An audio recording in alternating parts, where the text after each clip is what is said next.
Hi, this is Brennan Lee, and I want to talk to you about enrollment.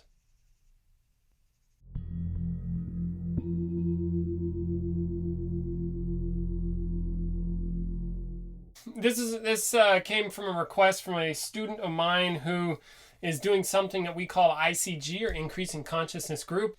So he contacted me and was asking me about enrollment, because part of this program is an aspect called enrollment. At the later stages of the program, it's about a 20-week course, 16 to 20-week course, depending.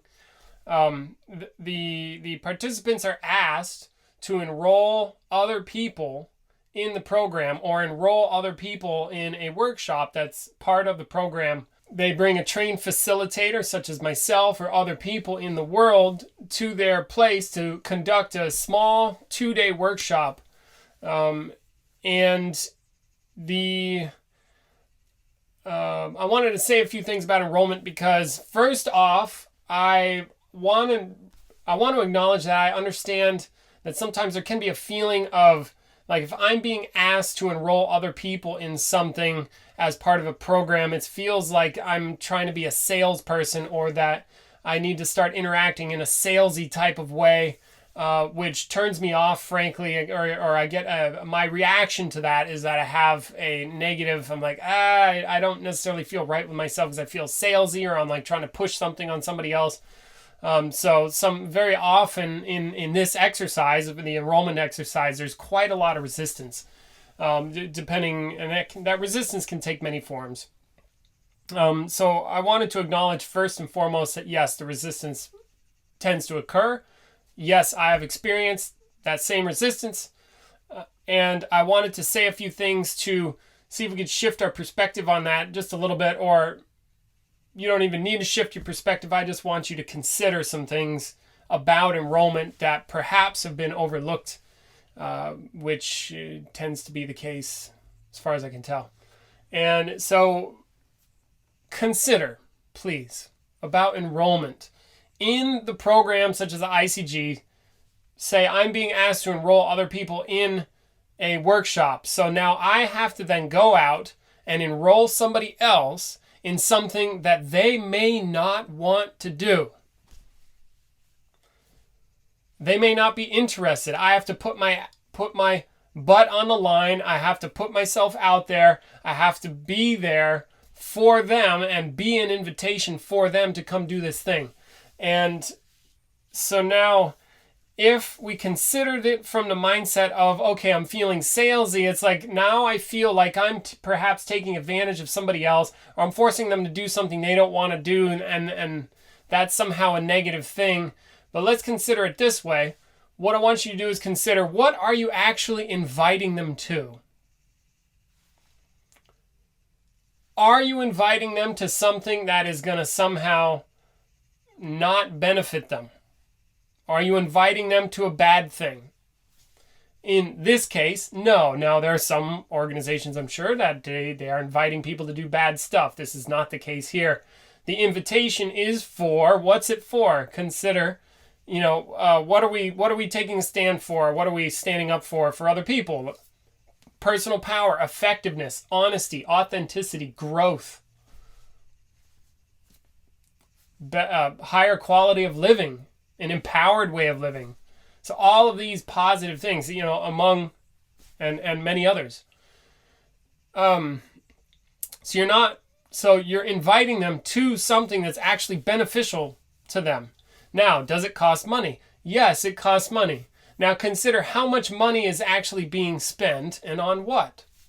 Like, for example, say a weekend workshop is $200. Now, some people have a problem with $200. However, I have heard tell from a reliable source about workshops that happen in California, and people come and they do a weekend workshop. So it's maybe 3 days long. And how much do you think they pay for a weekend? If you guess 500, you guess way too low. They're paying like $1,800 for a weekend. Yeah? Versus 200. I can guarantee you the quality of the work you're going to get paying $200 for this workshop, in this case, again, just considerations, is going to be comparable to that you're going to be paying for in California. There are even other people, they charge much, much more for weekend workshops. So now the enrollment part. Yeah, but I have to go out and I have to enroll somebody else. I have to get them to do something. It's like, yes, you do. Now, say if I'm coming to teach a workshop and you enroll other people to do the workshop, am I going to benefit? Yes. But think about the benefit for the other, for you.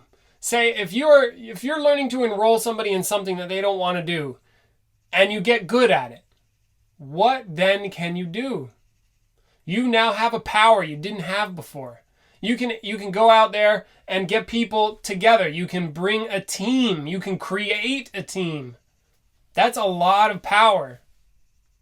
Say you're in your life and you want to be up to something big, or you want to create something special that involves other people.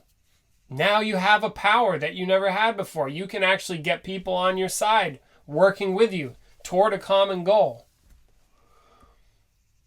And then in my mind, that's worth thousands and thousands of dollars easily. All big companies, they're founded on enrolling, somebody has a clear, think about big companies, somebody has a clear vision, they get a large group of people on board with that vision and working for them, spending their life, their blood, sweat, and tears for somebody else. That's power. That's how real stuff gets done with a team.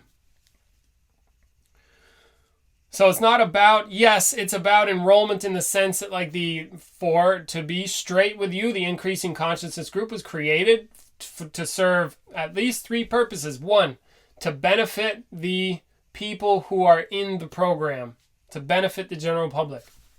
There's direct benefit. There's an increase in effectiveness, power, integrity, honesty, authenticity. Two, it benefits the facilitator. The facilitator now has to put their ass on the line trying to facilitate other people, and it's a learning curve. It is a sharp learning curve for sure. Working with other people in that way is one of the hardest things I've found to do mentally. Okay, I can think of some more challenging things being in combat, being shot at, that kind of thing. Military types of exam. Anyway, it doesn't matter. In terms of working with other human beings, this is one of the most challenging things I've found to be able to do. So for me, my own personal growth, while I'm facilitating other people, I learn a lot because they'll come at me with questions I never thought. They're seeing from a whole different perspective. I have to then work with them where they're at, not where I think they should be at. All this. Anyway, that's a lot of stuff there for me to learn. And then third, it benefits Cheng Shin as a whole, or consciousness and skill worldwide as a whole, because they're getting exposed. The people are then getting exposed to workshops and bigger things that we do here. And so there's a benefit all around. We benefit the people, the facilitators get the benefit, and Cheng Shin as a whole gets a benefit. And that is how it was designed. So now the enrollment is probably the trickiest part, and the benefit comes when the person is able to enroll other people, because now you can enroll people. So now when you go out into life, when you go and you're doing things, you have a power now that you never had. And that could make a huge difference, a massive difference in your life. So one of the things I talk to apprentices a lot when they come here and work is I will tell them, look, yes, you are here now for a program. There are strict guidelines and a high level of discipline, and we are going to do work all day, every day, many, many, many days for many months. And I tell them over and over and over again, look, I understand you're in a program here, but the program is not about being in here doing the right thing or doing good. It's you need to learn what's going on, and then the real test happens when you leave. That's the test. When you go home, how are you going to be? When you don't have a team around you that's in full support of your growth, when you go out into public, you don't have that kind of support. So then I would tell them, look, it's about when you go home. It's not about what you get in the program. It's about what you take away when you go. And then how do you live your life afterward? That's where where the rubber meets the road, so to speak. That's where you need to have these principles in action, because that's where they really make a difference. I mean, yes, I'm not saying that they won't make a difference in an ICG, increasing consciousness group, or some kind of program or workshop, but it's when you're out in daily life, if you then consider that you can utilize these powers and actually make them happen, then now we're talking, because you don't have a teacher, you don't have some sort of parental figure over your shoulder all the time telling you how to live, or, saying, look, no, don't do it this way, do it this way. But it's when you take it in your life, that's when it really counts. When nobody's watching. When you do it for you. When you take it on for yourself because you think that's powerful for you. That's when there's real benefit. So consider enrollment in this light. It isn't about what you get within the program. The program is designed, okay, go enroll some people. What's that basically saying? Go practice. Go practice. Here's a new skill. Go try it out. See if you can enroll somebody. See if you can bring people into what you're doing. Get them with you.